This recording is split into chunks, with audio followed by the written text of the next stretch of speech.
One of the most important things you can do in a mockup is focus on making sure your musical intentions come across with clarity. Now, maybe you're thinking, but of course I wouldn't have it any other way. But wanting that and achieving it are often, two different things. There are 1,000 things to distract us from focusing on the clarity of the parts we write.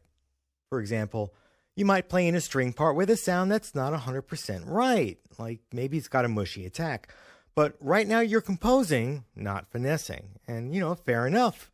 Then again, it might not make any sense to put a lot of finesse or take time to pick all the right sounds for an entire orchestration until you've sketched out the whole orchestration. But once you pile up 40 instruments to create, a big symphonic moment using a bunch of sounds that aren't 100% right to start with, it's inevitable that the clarity of your phrases and gestures are going to end up sounding a little bit blurry. But another reason that parts don't always end up sounding as good as they can is because of a perception problem. Yep, what goes on in your brain. See, it's easy to fall into the trap of using a sound and making the best of all its expressive capabilities and taking satisfaction in that alone, as if that's a means to an end. And there's something about the idea of buying a sample library and thinking that it should be a one-stop shopping solution for a particular instrumental part, and sometimes it is. Lots of times it is. But then there are times when the best we can get from a particular library won't always translate into the most realistic sound or the best possible result. For example, when I got Cinematic Strings 2, I started to explore its expressive capabilities, like how the mod wheel controls dynamics and how CC2 controls vibrato depth and what the different articulations sounded like and all that stuff. And because it was a new library, I was very impressed with the sound and the level of expression I could get. And I thought, wow, this might just be the kind of go-to all-in-one key switching instrument that is the holy grail of sample libraries. So, okay, take a listen to this string part using a Cinematic Strings 2 violin section.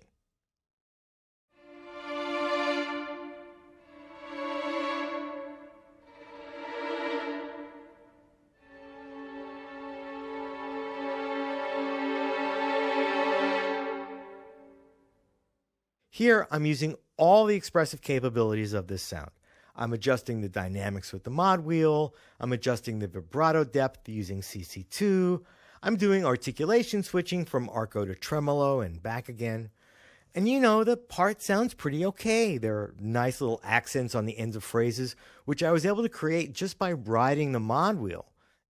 But now have a listen to this.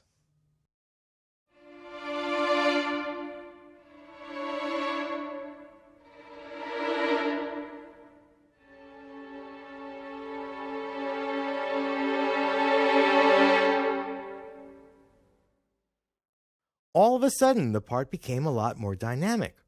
What happened? Well, that's because I used some volume automation to expand the dynamic range of the sound. See, even though the samples have the tonal or timbral range of pianissimo to fortissimo, riding the mod wheel doesn't produce a commensurate volume increase in keeping with the increase in dynamic range, at least not to my ear. And Cinematic Strings isn't the only library where the factory settings for dynamic range don't reflect what you'd get from a real orchestra. And that's okay, because I can always augment that dynamic range by riding the volume.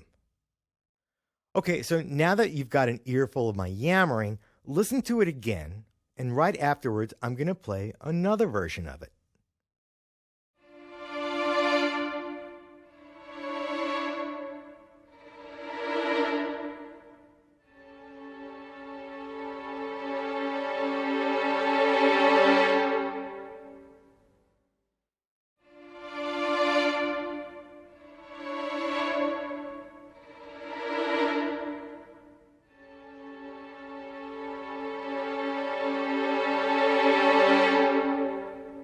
This time, I added accents to the ends of the crescendos, and those accents are coming from a second instance of the same plugin loaded up on another track, which I'm using as my accent track, and I'm using the staccato samples from that sound for accents.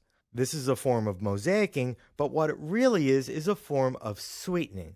I'm sweetening the sound by augmenting it with other samples that help me define and clarify the ends of the notes.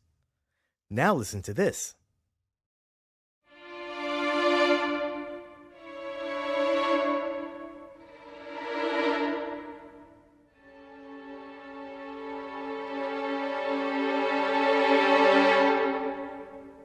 Here I have yet another track that I'm using to augment or sweeten the sound, this one being an East-West 18-piece violin section sound, which has a nice smooth non-vibrato start to the notes. And by blending it in at just the right level, now I have clarity and definition for the start of these first two chords that wasn't there just by using the cinematic string sounds by itself.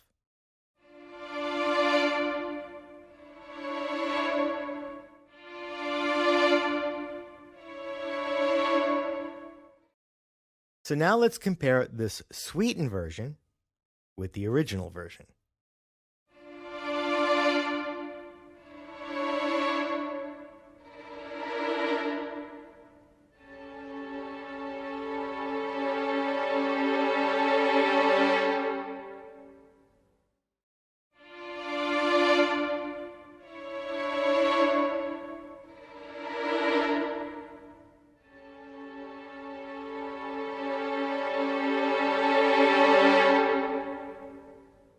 Quite a difference, right?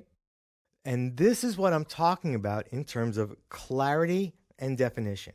All it took was a bit of sweetening with other sample libraries and a little bit of dynamic range expansion, if you will, by riding the volume. Now, if I hadn't played you the sweetened version, perhaps you might have thought that the original part sounded okay, and it does. I think there was a vast improvement, though, just by adding some volume automation to make it more dynamic, and by adding those other samples to help clarify and define the starts and ends of my gestures. For an exposed part like this, improving on the detail and clarity in the gestures becomes all the more important because this is the only thing that the ear has to focus on. So the idea of sweetening a part with other samples or by expanding its dynamic range with some volume rides can go a long way to making your mock-up sound more realistic, more dynamic, more musical, and will help break up that sameness of sound that you get by using the same samples over and over again. In closing, I'd like to encourage you to listen to each line and each phrase in your mock-ups, the way they start and the way they end. And if you think they could use a little more definition in the way they start or a little more emphasis when they end, like I did with the staccato samples, then consider sweetening the part with samples from either the same or other libraries. And on a similar note, if you feel that a part should get a little more dynamic, but you've already maxed out the dynamic capabilities of that plugin, like by riding the mod wheel all the way up, and you still need a little bit more, don't hesitate to use volume automation to amplify the arc of a phrase so that it presents itself to the listener with the degree of dynamics that you want instead of settling on or accepting the limited dynamic range of the plugin itself.